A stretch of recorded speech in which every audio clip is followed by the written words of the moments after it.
All right, everybody, welcome to another episode of the Up and In Show.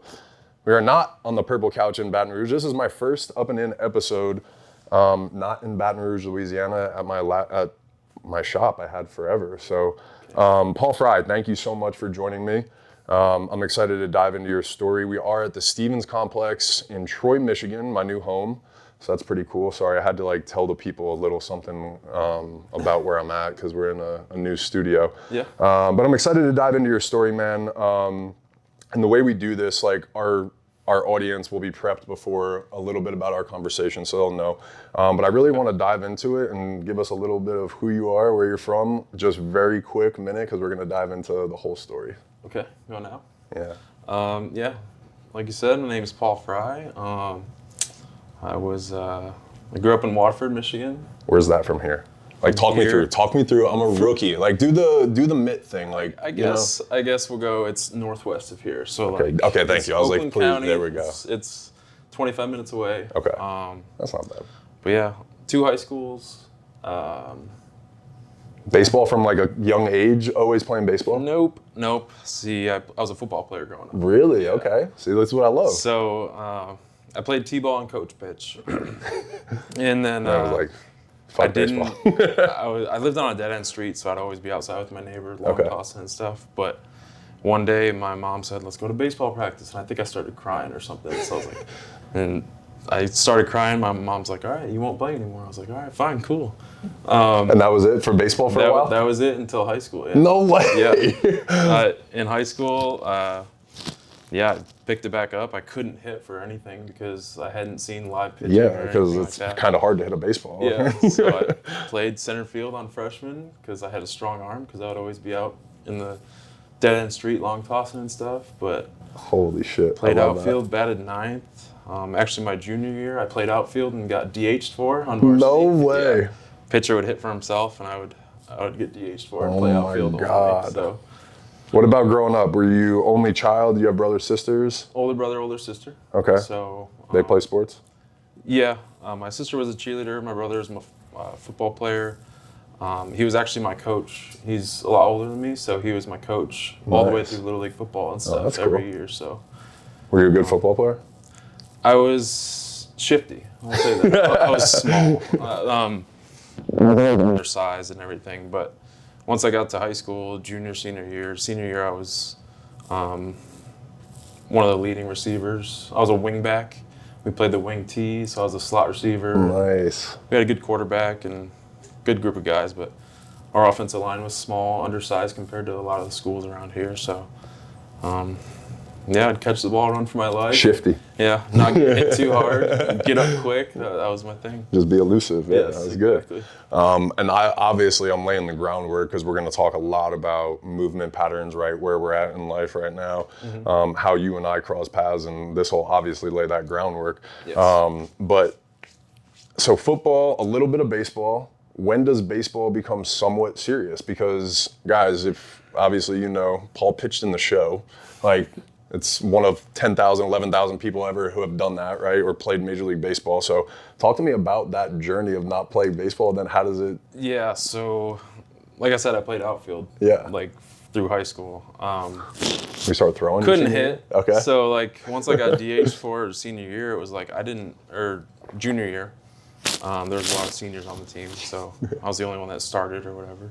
But yeah, I pitched that summer going into senior year for my first time. I think I balked and didn't get called. I didn't know what I was doing out there. Literally no idea. I was just trying to throw. I made up a breaking ball and. They were this outfielder has a good arm. Yeah. And throw him on the mound. Yeah. So and summer ball stuff? Okay. Yeah, my summer ball coach was like, "You ever pitched before?" I was like, "No." He's like, "Why don't you try right now?" I love that. And then senior year, I was opening day starter for my high school, so it was no way. Yeah, I took a line drive off the knee, first batter. I was there we go. Jeez, you're pitching sucks. I want to go back to the outfield. Yeah.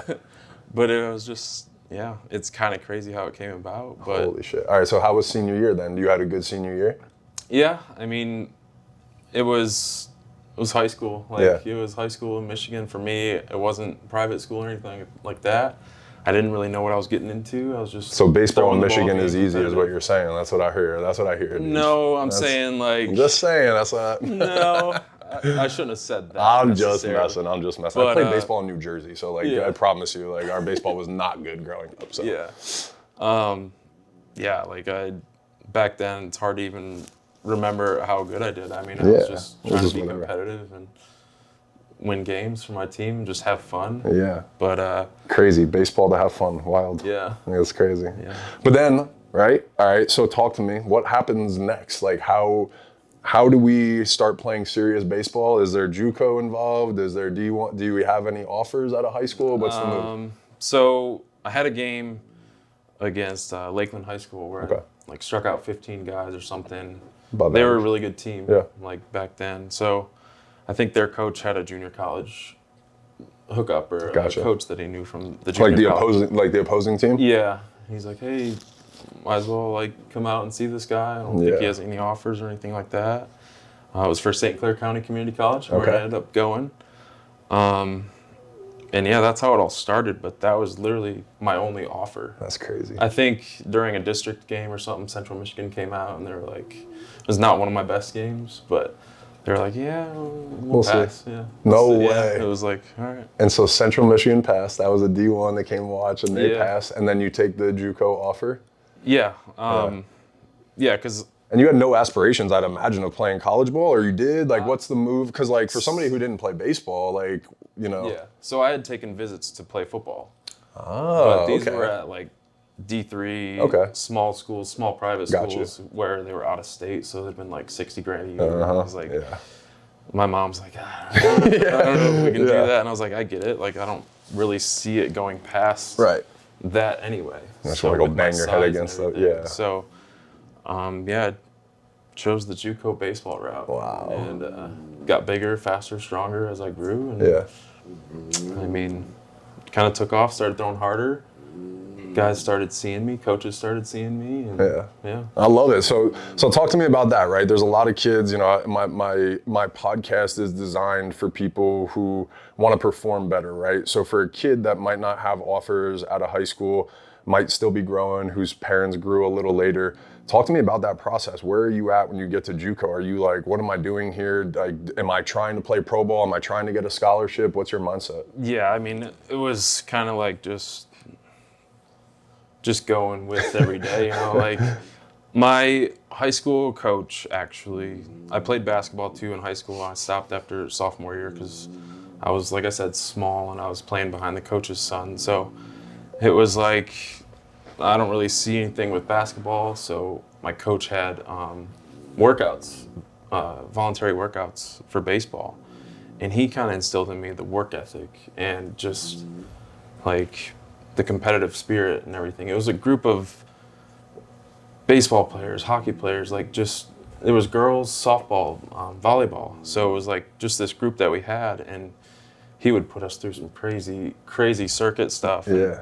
Conditioning is what it was called, but he just instilled, I love that conditioning is what it he was just called. instilled that work ethic in me. And Yeah. I think he's coaching at Northville now, Mike Malley. Nice. So shout out to him because he really motivated me to be better. And so when I got to JUCO, no locker room, field off the campus, driving to games in uniform. Yeah. Like, it was like glorified high school. Yeah. Our team wasn't very good. What's your mindset like? Are you like pumped to be there? Like, I can't believe I'm playing college baseball? Or are you like, I can't believe I'm playing college baseball and we're wearing our uniforms to the games? Like, Yeah, no, I mean, I was pumped. Cause yeah, it was okay, like, yeah, that's what I figured. I'm yeah. still playing. Yeah, People are going to absolutely. school You to, should be. Yeah, know, that's what I like, figured. Yeah. to not play. So yeah, I was very excited for that. Yeah. No, that's cool. And again, the reason I ask those things of like, what was your mindset, right? Because I've had a lot of cool people on this show, and like been privileged to have some cool conversations about people that have done some really big things. And I swear, like and we all know this, right? Like, and work is the common denominator. Like, people figure out how to work harder than people, put in more time, sacrifice more things, right? Mm-hmm. So was that something your parents instilled in you too? Like, when you resonated with your coach, what was his name? Mike Malley. Yeah, so like when he started saying these things, was that something that rang home from parenting and older brother, sister? Yeah, I mean, I guess I could see advancement in Yeah. it. Like, I knew that I had a certain skill set as a left-handed pitcher. Like, I knew that I could take it somewhere. Yeah. But I was always, working hard in football practice. Like, I was always trying to be a leader and be a captain. I was. But, like, yeah, once I got to junior college, it was like, all right, I'm the new guy. Junior college, there's older guys on the team. There's like 25-year-olds that are, still having an opportunity to play. So, I just wanted to be the best that I could. I love that. And I could have done a lot better in school, like coming out of high school, Oh, honestly. okay, yeah. So, I got a story about JUCO too, where I had some adversity. So. Yeah. Well, that work ethic, I think, probably. So, like, I have a similar story. My high school basketball coach, like, was so degraded, like, in a way that motivated me, though, like, my parents kind of, like, I would go home and my dad wouldn't give me room to be like, oh, you're in your feels? Like, oh, so you want that other guy to take your spot then? Like, so it instilled this, I want to say it was the healthiest mindset, but at least allowed me to see, okay, there's an opportunity to work hard, to get better, to advance, right? So when did you start seeing like that improvement? Like, was it pretty immediate on the baseball side? Yeah, I would say I guess when the first scout hands you an envelope. Yeah, that's a good. Yeah, you're like, okay, this is working. Yeah. Oh, okay. So when was that for you? I think it was a fall ball. We were playing against like a high school all-star team. I think they were the Lakes area Dodgers, and they had an area scout as their coach. And he's like handing me a questionnaire type thing. And like, what is this? Like, all right. Yeah. Okay. Height, weight, date of birth, all that stuff. Like, get them in the system. Nickname for yourself. What type of pitcher are you? I'm a bulldog. I'm a bulldog. That's right. That was the right answer, right? Yeah. But cool. Do you remember what team it was? It was the Rangers. Nice. Texas Rangers. Very cool. Yeah. Yeah. All right. So first fall, that means that you must have been making some decent improvements then. Is that velocity? Is that like stuff ticking up, or is it more just physicality and like I'm separating myself from the pack a little bit in JUCO? I think it was just raw, like not velocity, but like 88 to 90. Yeah. In competitiveness. Gotcha. Nice. Yeah. Just the fact that I wanted to win and I was coming right after guys. Yeah. My stats show that I had more walks, obviously, in college than I wanted to, but I didn't let guys hit the ball. Nice. So it was like... You can manage the walks if you're not giving up the hits. Exactly. Yeah, absolutely. It's either I'm missing bats or missing the zone. Yeah, exactly. Well, as long as they're not scoring runs, then that's all that matters. They can have people on base as long as you strand them. Exactly. So were you at JUCO 1 year, 2 year? How did that... So I was on that team for 2 years. Okay. With 1 year, 1 season in between, so I was actually ineligible for a year. Gotcha. Yeah, like I said, I wasn't very good applying myself, so. I was gonna say, because I've met you now, you're a pretty smart dude. Like, it was probably more a little bit application, right? Yeah, it was a mixture of things. I mean, being away from home for the first time and hangouts, and rather do that than homework type thing. So. Yeah, so I took a year off. I worked at a gas station, got humbled a little bit. Holy shit. Yeah. Oh, wow. Working at a gas station in my hometown, I'm seeing people that I know, and they're like, hey, aren't you playing college baseball? And I'm like, oh my God. Yeah, I mean, I am, but I'm still on my journey right now. So yeah, I came home, got my grades up, went back, and balled out. Good for you, dude. All right, so during that man in the mirror moment when you have people coming into the gas station, what was that decision for you? Like, it was, all right, motherfucker, wake up, or what's the other option, right? Yeah, I mean, I had a scholarship I had to pay back. I mean, it was like $2,500, whatever. But like, it was like, you need to get a job. Yeah. Like, I think my parents told me, you messed up. It's time to turn it around. And hope God is still on your side at this point. So that's good. Yeah, I did that. Worked hard and. Got my grades up. Gotcha. So year 3, then you balled out. Yeah. Year 3, I went back in the spring. I didn't go in the fall because I wanted to keep my head straight. Wow. And, got my grades up and just, So were there any specific things that allowed you to get back on track? Was there a coach, a mentor, wife, girlfriend, somebody that kind of aligned for you? All those things, I guess. My girlfriend at the time, she was at Michigan State. And when I had to tell her face to face that I failed classes and I Yeah. was ineligible. It was really hard. And, Wow. you know, I knew that she was the one for me. So even that young, we're married now, 3 kids. So There we go. Love that. it's So she was supportive and was like, all right, like, Yeah. I want to see how this goes. Yeah, I mean, she's at Michigan State getting her degree. Yeah. She's 4.0 in every single class. It's like, pick it up, man. Yeah, You she's know, like, this is figure what we it do. out. Yeah. The standard of good in our relationship is better than this. Figure it out. Exactly. I love that. I love that. But I mean, the reason I asked that, right, is because if there's a 17-year-old kid and he's thinking about going to JUCO, it's important who you surround yourself with, right? Like being in that environment of having a support system. If your girlfriend, your person, your parents were not supportive and were like, dude, you're a fucking loser, like get out of my life, right? Like that could be a darker road for some people, right? Yeah, So like that depression, anxiety. Like, absolutely. Number one. Yeah. I did have a little bit of that, obviously, after I failed and stuff, but a little bit of that during the failing. Yeah, like, absolutely. I think we all stress face it, of yeah. all that anxiety of like, when are they gonna find out? Type of thing. And it was like just Wow. Yeah. it was, yeah. It was No, that's tough, real. Yeah. honestly. But sometimes, I mean, I have a tattoo, as corny as it sounds, but like through adversity comes that strength, right? Like, I mean, you're stronger usually when you go through that. You've made it through the shit, right? You've fucked up and bounced back. So now you're at year 2. So I guess it's technically year 2, right? But Yeah. year 3 at the JUCO. You have a good spring. You get drafted? Yeah. Okay, so Yeah. talk me through that process. So coming into that spring, obviously, so I played a men's league that summer that I was ineligible. I played in a men's league. Wow, this story is With- unbelievable, bro. with Beeser bats, What is that? like the loud ping bats. Oh, like yeah, BB yeah, Core yeah, was yeah, the new yeah. thing in junior Yep. college. And played in a men's league. I mean, it was still like 20-year-olds and stuff like that. But there was like 35, yeah, 40-year-old dudes out there. But Wow. I remember an umpire.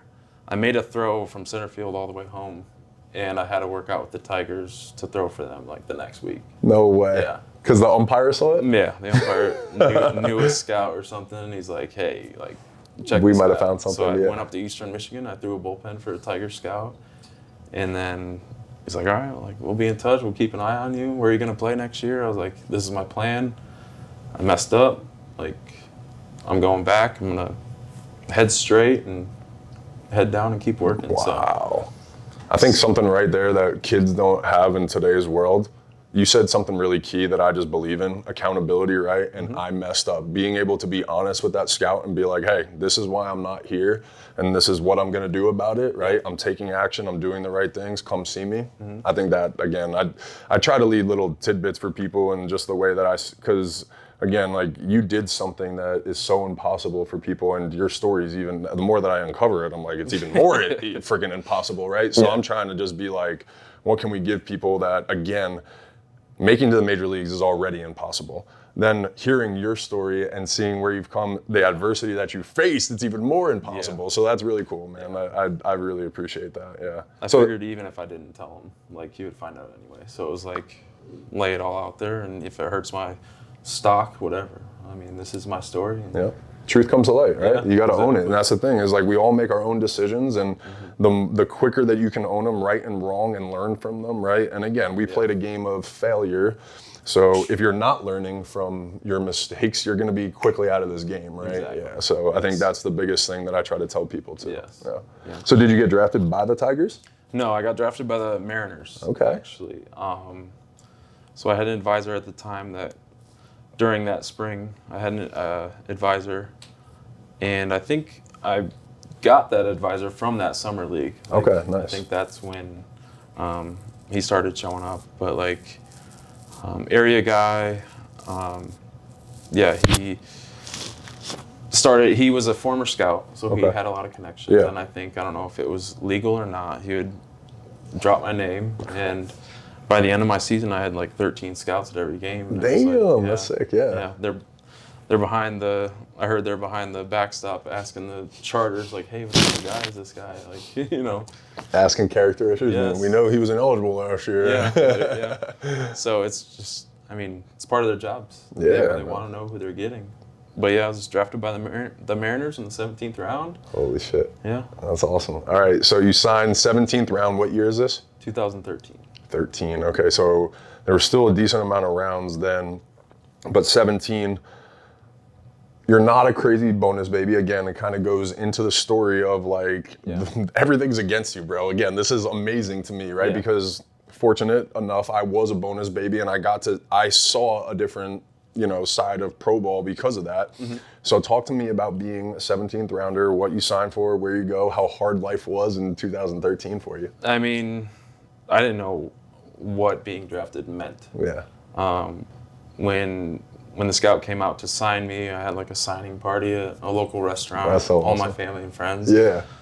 And he's like, all right, here's all the teams. I don't know where you're gonna start at. I'm like, isn't it just AA, AAA? He's like, I didn't know. Thought this thing was pretty that. simple. Yeah. I was so just oblivious, honestly. Yeah. But like, yeah, I started in the Arizona Complex League and worked my way up.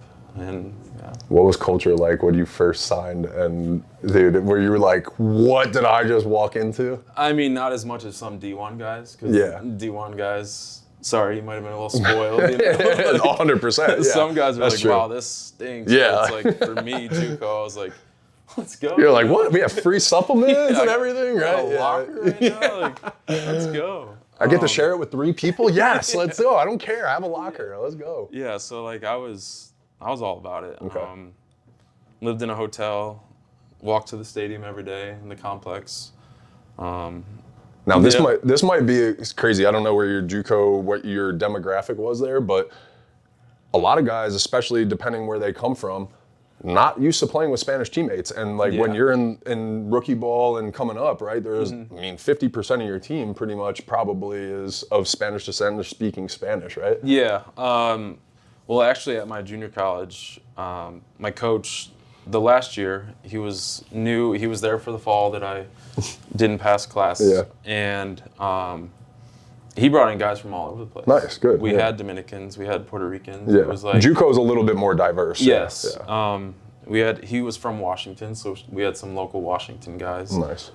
His name's Mike Green. Okay. Rest in peace, man. Wow. He was the first person that ever told me I'd pitch in the big leagues. Wow. And, yeah. R.I.P. for sure. Yeah, so as soon as he said that, I was like, lock in. Wow. Like, let's go. So, all right, wait. I actually want to talk about that because I remember the first person that was not my dad, that was like, you can do this if you put, whatever. The conviction and the belief and the confidence that gave me, what did it do for you if it was a coach? Because mine was a teacher that when I was a little younger, Yeah. I mean, I kind of like, maybe I laughed at it at first. And I was Yeah. like, really? Like, Yeah. you think? And he just kept instilling it in me, like, work hard, get your grades up, come back, dominate, and I promise you, you'll have a job in pro ball. I was like, Wow. all right. But again, I think that mindset, right? A kid that comes from Michigan, that went to JUCO, that didn't even expect to get drafted, right? Like, all of that, and like having that voice in your head to be like, all right, I can if I work hard, 1 foot in front of the other, right? Yes. One day at a time, that's it, right? Yep. And I think that really is important. And we talk about conviction with pitches, but like conviction with your work ethic and your vision is really important too. And that comes from good mentors and leaders and stuff too. Absolutely. So again, RIP, that's awesome that he instilled that in you. Yeah. Yeah, really cool. All right, so year 1 pro ball, do we start rookie ball? Are you like doing the complex league? Yep. So, what was it, the AZL? back Yeah, then? AZL, yeah. I came in like, I'm a starting pitcher. Like, I didn't know what I was. I threw a knuckleball in my first bullpen. The pitching coach was like, what the hell was that? I'm like, wait. that's my changeup. Yeah, I use it as a changeup. He's like, No don't ever way. do that again. I was like, oh, all right, my bad. All right, I won't. Wait, so did you do this to the catcher too and everything? I think the catcher caught it and was like, He's like, are we fucking kidding? Serious? yeah, he might have been a rehabbing big league catcher. I don't know. But I was Can like, you imagine that? I was like, I don't know. Like, that was my first pen. I was like, all right, this is it. I called one guy coach, and he's like, no. That's the best. Like, call me by my name. Thank Yep, you. I was thank like, you. "Shh, all right. He's like, you want me to call you player? This is different. Yeah, yep. Like, this is real now. But Wow, those were the 2 great. That's incredible. The knuckleball thing that's unbelievable. yeah. Coach thing too is a real thing. Yes. Yep. Yeah, it was great. Wow. Yeah, I had a coach yell at me. He's like, "You want me to call you fucking player?" And I was like, "All right, dude, I'm sorry. I just got here." And he's like, we do it to every college kid. I'm like, "All right, Yeah. great. I'm You sure got me." I wasn't the first person. Yeah, I was like, "You got me." Yeah. That's so funny. All right, AZL, fall league. That's so funny. Knuckleball. Did you develop a good changeup after that, or? No, never had a changeup. I couldn't take the velo off of it. Like I would Damn. just throw it 89 and it would just be just a boring fastball. So You should have brought the Knuck back in the show when I you were know, back right? out there. You're like, "No, guys, I'm back. I'm back. I I got fired this." immediately. I don't know. Exactly. That would have been so funny. But yeah, went to extended after my first season. Like, Wow. I was a piggyback starter. Okay. So like they wanted me to be a bullpen guy when I first got drafted, and I became like a 3-inning piggyback starter. There would always Gotcha. be like a rehab guy pitching before me or something like that. So decent numbers. I only threw like 30-something innings in my first year, and then I got pegged to go to extended, and it was like, all right, what's extended? Like, Yeah. what do I have to work on to get out of here type thing. And halfway through the year, I went to low A, and then every year after that, I bounced up quickly. Climbed up. Yeah. That's And awesome. I ended up asking my pitching coordinator when I was in Double A. I went from high to Double A one year, and I was like, "So why'd you guys send me to extended?" Just curiosity. I Yeah, shouldn't have yeah. asked. And he's like, "Well, to be honest with you, you were a suspect." And I was like, "Oh." And he's like, "Yeah." And then you became a prospect, and I was like, "Oh, okay, cool." Holy shit. So I was like, all right, makes sense. Like JUCO guy throwing a knuckleball on his Yeah. first pen, it makes sense. It checks out. Yeah. But yeah, he's like, yeah, you became a prospect and now you're here. So Holy shit. Do you know what that jump was for you? Was it just scratching the knuckleball and now you're now we can take you serious? Or did you like develop some new stuff? Like was it it was. I always had a really good slider. Like I think that developed more in low A. okay. But when I started in high A the year after low A, best year of my life, I guess. I was dominating and throwing 3-inning stints of like, I had one where I had 8 strikeouts in 3 innings. It was like, Yeah, that's good. made the All-Star team and bumped up to Double A halfway through the year, and I became the closer in Double A. So it was like, Nice, yeah. some of the guys in Double A were a little bit like, where do you think you'll be in 2 years? And I was like, I think I'll be in the big leagues. And they're just laughing because they've been there for a couple of years now already in Double A. I'm like, All right. that's See? just, Yeah, that's what I'm believing. I'm yeah. not cocky. I'm not Yeah. arrogant. I'm just, that's my goal. And that's You what asked I me a wanna question do. and Yeah. I answered it. Like I think I'm gonna be in the big leagues. Like I'm not trying to be a dick. Like Yeah, I understand so- your story is what it is. Yeah. Yeah. Wow. That's really cool, man. So I guess for me, like, you know, I was a bonus baby and like for whatever, all that shit, like that doesn't matter. But I had confidence issues. Like I'm gonna be real. Like, and I think it was not because like I didn't feel good about my stuff. I'm gonna be honest. Like I know it now looking back.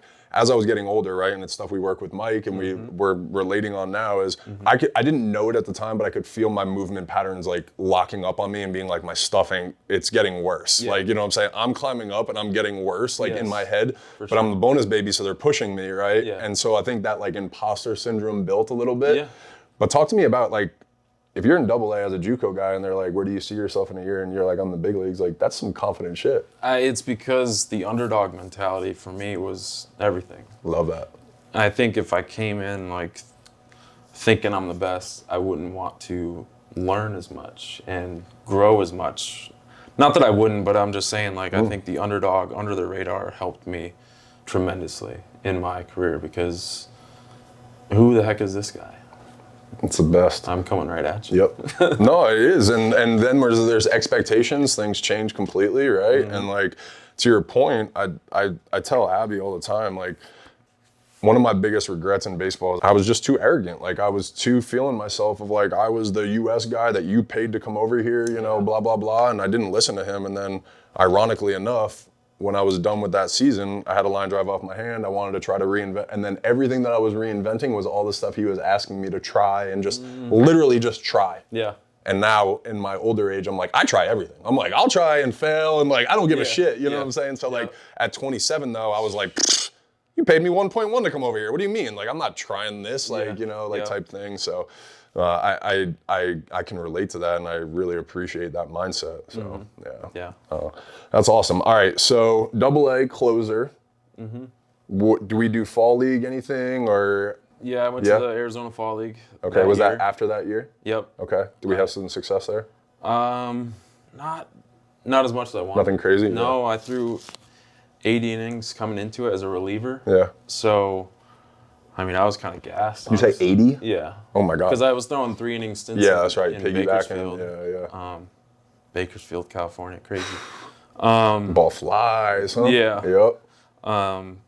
But yeah, I only gave up 1 homer in the Cal League, so it was like, yeah. What? Yeah, so it was like, all right. Just for reference, squad, the wind blows out 25 miles an hour at every field. The altitude is just the ball flies. Yeah. I mean, I missed the trips to like Lancaster and Lake Elsinore, so like I didn't have to pitch in that league. Thank God. I might not have made it to the show if that. Those are the 2 worst places for that. But yeah, I missed those places. But pitched in High Desert. High Desert was Oh my God, I can't. pop fly to third base. Would go to the morning track. I had a little taste. I did the PCL for a second when they had like some of the West Coast stuff. So like I did all that too. Yeah. I was there a couple years ago. So yeah. I forget where I was. Arizona Fall League. You went there. Not as much success, but I got to know the manager a little too well. Him taking me out of the games. That's awesome. But yeah, like I said, I was just a little gassed. It was the first time pitching to guys that I knew were prospects, and I think the confidence was kind of like, do I belong here type of thing. Yeah. Especially when you're gassed too, and you're like, oh man, I don't know, I probably don't have my best shit. Yeah, I mean, I can blame it on that, but I think it was just, I was in my head a little bit. Yeah. I was just trying to do too much. Yeah. We're the only ones out there playing baseball still at one point. Like, it was just, you get the big league uniform on, everything's feeling a little different today. Yeah. All these prospects that I'm in the clubhouse with, it's like, James Paxton was on the team. It was like, that's pretty sick. He's pretty good. Yeah. That's what am I compared to him right now? So what's that mindset? Yeah, I mean, I'm sure you probably had that when you walked into a big league clubhouse or your first big league spring training, right? Yeah. Well, so like, I mean, that mindset is crazy. Yeah, that was the year after the fall league. I got my first non-roster invite with the Mariners and Cano, Cruz, Felix, like. Holy shit, that's a big boy crazy. team, yeah. Like, wow. That's pretty cool. I was one of the early send-outs. Obviously, it was just like give me a little taste of what it could be. Yeah. Went to AAA that year, had a really good year. I got saved a lot by the back end bullpen, but like I had a good ERA. And were you a reliever or starter? Reliever. Okay. Yeah. They would get me out of the games before things got a little crazy, so I had a good ERA and everything, and I went back the next year. Was that 14 or that was 14? My first year AAA was 16. Oh, 16. Yeah. That's right. And then I started there the next year and got traded. DFA. I got protected after that year. Okay. From the, what is it? The Rule 5. Rule 5. So again, this is crazy, a crazy journey too. Like again, because the minor league journey is you have 3 or 4 years to make it up to the big leagues. If not, you can be grabbed by another minor league team in the Rule 5 draft unless your team protects you on the 40-man roster, right? Yes. And so that's usually reserved for higher prospects and guys that they drafted or invested into and guys they don't want to lose for free, basically, right? Because otherwise they would trade like the prospect and get something back. So, I mean, you're now climbing up and they protected you. That's badass, dude. Yeah. 2016 season. Wow. And so, obviously you hadn't been to the show yet because they had to protect you. Wow. Right. So and then, they saw some value, some real value. And then the first week of the 17th season, I got DFA. So it was like, they didn't on the 40-man, so I was the odd man out. And that's how I got to the Orioles. Wow. And so they claim you, and then... It was a trade, but claim basically. Yeah. And do you remember who was involved in the trade? It was international signing money. International okay, money. Nice. So that very was valuable, the Ohtani sweepstakes, I believe. Yeah. So they were trying to load up for that. That's pretty cool. Wow. Yeah, it got to the and the Mariners were definitely in there big time. Yeah.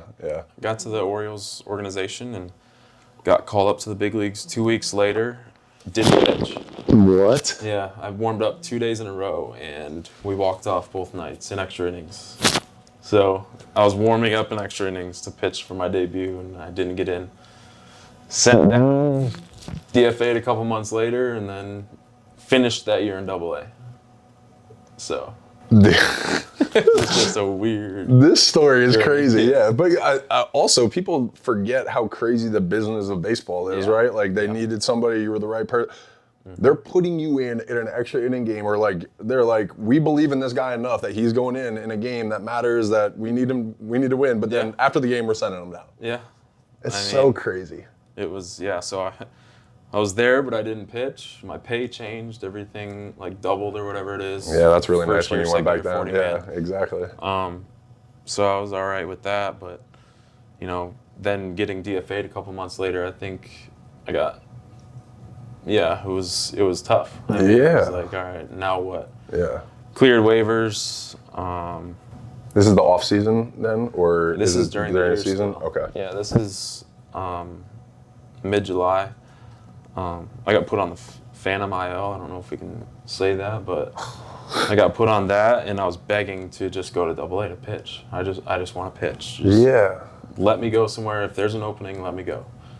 And so I went to AA, finished up, did well, and so who were you with then? I was with the Orioles. I was in Bowie, Okay. AA, Yeah. from Norfolk. Holy shit. Next spring, I didn't get a big league invite or anything. Has your stuff changed at all during this time? Like, has anything, injuries? No, I mean, I had a little velo dip, I guess. Okay. Going into 17. Okay. But like, it was just maybe a little arm soreness, but like nothing crazy. Nothing crazy, yeah. And then going into 18, I started in AA again, maybe a month or two there, and then like 2 or 3 weeks in AAA, and then debuted and stayed. Holy shit. So what month did you debut? June 29th, 2018. Wow. And then stayed the whole way through the rest of the year? Yeah, there was some like where I got sent down but recalled for an injury. Yeah. That was in 19. Okay. I was down for like a week. And that was with the Orioles still? Yeah. So how many years did you spend with the Orioles? Parts of 5 seasons. Wow. So yeah, I That's got awesome. to arbitration, got enough service time for arbitration.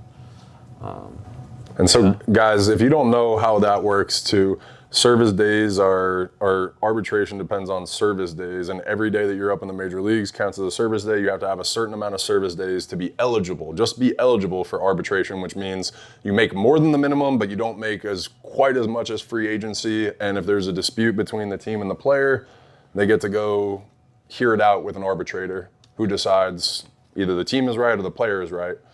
So, but the hardest, like, there's been 11,000, whatever, 12,000, however many people have played in the big leagues. A lot of people, not a lot, people get there. Mm-hmm. I got there. I did not stay. Mm-hmm. That's the hardest part. So talk to me a little bit about once you get there and that mindset, because it is a little bit of that scarcity mindset of like, I know this could be taken from me at any time, but yeah. Timing was everything. In 17, the Orioles were still in the playoff race and like doing well. In 18, it was like rebuild mode. Like they started trading away their stars, and there was some injuries in the bullpen, and like Zach Britton was still there when I got there. Brad Brock, those guys, but like O'Day was hurt at the time. But yeah, timing with that. I debuted. I faced Mike Trout in my debut, and I struck him out. No way! So Let's go! I think I got Pujols to ground into a double play back to me, threw it to second base, and I'm like, Scope, throw the ball to first. And he's like, just taking his time. Because like I look and Pujols is just jogging it. Yeah, thank God. Yeah, that's right. They know what's going on. Oh my God! Yeah. But I tried walking off the mound after 2 outs. It was like. It was kind of like a blackout thing. Like, I am deer in headlights out here. Like I'm from where I'm from. Like this is crazy. But from that outing on, it was just the confidence was sky high. Because it was like I can do this. I do belong here. I have the stuff to get these guys out. Obviously, I just got out Mike Trout, Pujols. It was wow. Yeah, I ended up finishing with like 30-something innings that year with good ERA and. Wow. Yeah. That's awesome. This story is, I love truly learning about this stuff because my journey was so different, right? And I watched a ton of my friends, I have endless friends in pro ball for all the years. So To hear these stories are amazing, really, because there's so, how many good guys there are in the minor leagues that could have had cups of coffee and had that moment and never know how much it stuck, right? Right time, right place, right team. Yes. But talk to me, I really want to, one of my favorite things is like, who was your call or how did you find out you were getting called up? Ooh. Especially when it's so meaningful of like, you didn't expect it. It wasn't in your plans, really. Yeah. Obviously, when your career was maturing, like you kind of like saw it potentially happening. But. Yeah. First time in 17, like when I got called up and didn't pitch. Yeah. It was, I can't remember exactly. It was late at night, though. Yeah. Middle of the night like type shit, I had just been with the Norfolk team for a couple weeks, if that. And so the manager was like, hey, is this Paul? Like, hey, man, you're going to go to the big leagues tomorrow. I was like, really? He's like, yeah, don't come back. So I was like, all right. I always love those calls from the managers. Like what? Like, yeah, that was Ron Johnson. Wow. Also, That's rest really in cool. peace, Yeah. man. He was great. Wow. Whenever he got ejected, he'd throw his hat in the stands. Oh, It was yeah. a big Was thing. he the grenade guy, too? Or No. That was, I'm not sure who that one was. But I remember Ron Johnson, though. Yeah. But, yeah. And then the second time was after a game. It was actually my teammate and myself we both started in AA together. And went to AAA around the same time, too. And the same night, we both got called into the office after a home game. And my fiance at the time was waiting outside. And like, all right, I got news that I was going up from the manager and stuff. And I walk outside, and she's just like, I was like, yeah. That's awesome. I don't know if she started crying, but I was like, all right. So you text her and you're like, I got called into the office. Yeah. So she Wait knew, for like, why it was something. taking forever. Yeah. But I walk out and I could see her face like, what do you got? And we're going. let's go. Yeah, That's freaking awesome. Yeah. Yeah. Oh my God. You call your parents after that too? And like, Yeah. did they all come to the game and stuff? Yeah. So who ended up making it? I think it was. People forget too, like especially when you get called up in the middle of the night. It was You just such have a to blurred. Hey, sorry, like I've got called up. I'd love for you to be there. Like, can you drop everything for me and come? I think it was just my mother-in-law that made it. I can't remember, but it was like when I got to Baltimore, like I had to wait in the hotel because they hadn't made the move. Exactly. Yep. But like I said, it was me and my buddy that got called up the same day. So I'm like, is it only going to be one of us? Like, wow. Yeah. And so I was waiting in the hotel, and we both got the call that Holy come shit. into the field. Yeah, that's so awesome. And we got activated the same day, debuted. Oh my God. Was it the same night? I debuted right after him. Was he a pitcher too? Yeah. That's awesome. So Holy shit. like I said, so cool. I came in for his inning. Yeah. Oh my God. And I thought there was 2 out, or you. So. When you got Trout out, you were like, "It's done. I did it." Dude, I can't remember if he had just given up a homer or something like that, and there was no outs.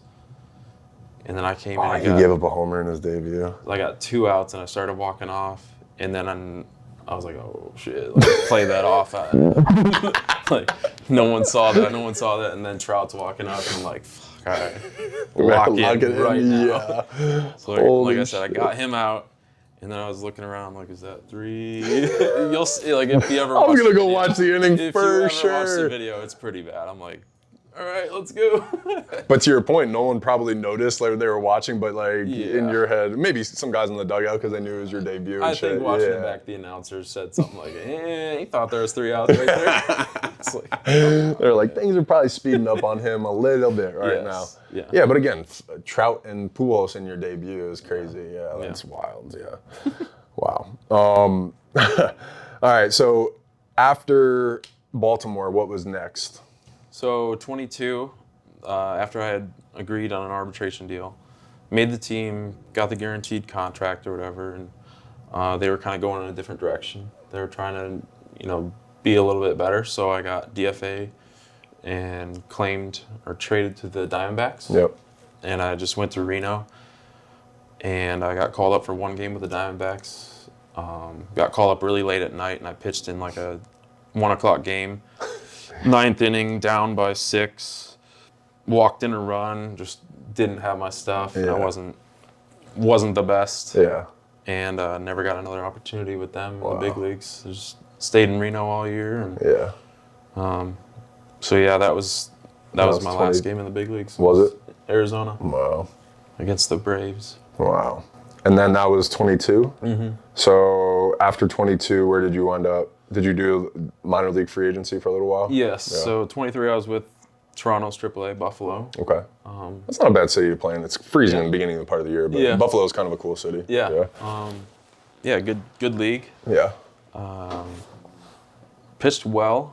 I had an out in my contract where I could have, forced their hand a little bit, Yeah. but right around that time, my arm started bugging me a little bit. So I was like, all right, I don't know if I'm gonna be able to recover and pitch every single day. So let's check it out.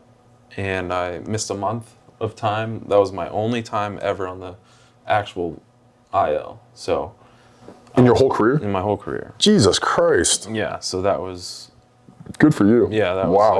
it was kind of a freak thing, I think. Just felt something in my tricep and turned out just to be a little inflammation. I always took pride. I've never dealt with anything like that before. So I'm always like, yeah, I'm good to pitch whenever. So I was like, yeah, I'm not going to be able to recover this Yeah, that be must have been ready a curveball for you. Yeah. today, tomorrow, whatever. So yeah, I missed a month. But then next year I was with El Paso. Okay. In the In 24? Padres. Gotcha. So I went to big league camp with Toronto that year. Okay. Early exit. Yeah, yeah. Little reassigned. Yeah. But yeah, like I said, just the timing aspect. I don't know. Oh, and it's God's timing. It is, and it's weird. Baseball is such a business, right? And that's why, I think people, as crazy as your career started, and the ups and downs, and then the crazy ups for 5 years, probably, right? Parts of 5 is living right for a half a decade, right? Yeah. And then to be able to be like, what's next for the next 3 years? Family, I would imagine, right? Wife, kids are coming into the picture. Yeah. You're like, I don't know. That's such a hard spot to be in. Yeah. For sure. Yeah. So, and then you went to Mexico this past year? Yeah. Wow. Yeah. So what was that journey like? Is wife involved in the planning, right? Because kids are involved, all of it, right? Yeah, so let's start after 22. After Yeah. 22, I had big league time the year before. Right. Up until May. So it was easier to get a job. 100%. Yeah. So and you Toronto- get good money. You should get some good money in minor league free agency still too. Yeah. Toronto called pretty early in the offseason. Got the big league invite and all that. And then finished that year, and then 24, it was nothing. Really late. This is when they got rid of some affiliates. Exactly. So, That's what I was roster wondering. shrunk Yep. down. Exactly. Minor league CBA started up. They're Yep. paying for guys' housing, that type of thing. So I was throwing live BPs here till big league camp had already started with the Padres. Wow. So I didn't get a big league invite with them. I signed, and I got there the day before minor league camp started. I was kind of like the older guy in minor league camp. Yep.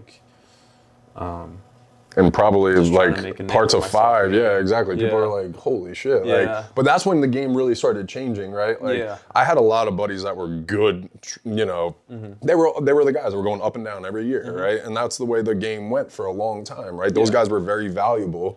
And when those guys weren't getting jobs, I was like, oh shit, this really changed very quick overnight. It has a lot to do with years of control too. Absolutely. I had been through ARB, and They didn't have a lot of flexibility. my big even if league you got up contract there. would be More expensive. more than this Yeah. guy with 3 years of control anyway. So That's the thing that people do not understand. They're like, why doesn't this guy get a job? And I'm like, well, there's probably 8 levels to it that teams are deciding behind. And then they have 8 of those guys that all have that same, in their system, that they have to manage. their ceiling could be so much higher, Yeah. It was, Wow. That's the part that, again, I think people forget is so hard about baseball is you have 5 years of really performing at the top of your game, right? Enough to be at the best and be competing, getting paid the highest, going through all the steps to get to free agency. And then it's just wait, that's it? Yeah. What? you know? So I think the business side of it, people, you know, it's easy to turn the TV on or go on Instagram and see people playing the game and be like, oh, that's such a great life. Yeah. You know, and don't get me wrong, there's probably great things that you have had because of it. Oh, but yeah, for There's sure. a lot of uncertainty and anxiety in that Yeah. life too, yeah. They always say it's hard to make it, it's even harder to stay. So 100%. I stayed for a great amount of time for me. Like, Absolutely. Dude, from it's where I fun. came from, like I said. Unbelievable. I don't care where you come from, honestly. 5 years in the big leagues, Yeah. that parts of 5 is unbelievable. And if it's majority of them, like, that's unbelievable. Like, it's crazy, so. Yeah. And I had success in Mexico last year, so like I'm pretty fulfilled with Yeah. my baseball career and wouldn't change a thing about it Yeah. from the start. So what's next? Do we know what's next? We kind of waiting for some job opportunities or I'm just kind of taking it day by day. day by day? Yeah. It is November. It's very early, too. Just had a baby, yeah. so That's right. Congrats. I'm not in a rush to go anywhere. But like once we moved back to Michigan and I needed to get a trainer, it was like I'm going to 2SB, going to Joe Neal, and that's where I met DJ. And that's when things took off for my career because I was stronger than everyone else. I came into camp ready to go every year, and I think that's what kind of set me apart. So I know how important that is. Yeah. And I think that is what drives me is the off season and the off the field. So I think that's what I'm gonna try and help some young guys with and take pride in that. So No, well, that's a big reason that we spent 50 minutes telling your story is because I think you're going to be able to relate to a lot of kids. Yeah. I think you're going to be able to help a lot of people that are in this game, whether it be a 4A guy that's struggling to figure out his next job or where to go or how to train or whatever, right? Yeah. Or if it's a high school kid looking for that next answer. So, again, it's been really fun getting to know you over the last couple of weeks here. DJ has spoken very highly of you, and I've known that man for a long time. And for somebody to capture his respect on a baseball level, and especially from the perspective of hard work, right? Yeah. So again, I was excited to meet you, and again, this story was absolutely amazing. So thank you for sharing it, and then I'm excited to keep building with you outside these walls for sure. Yeah.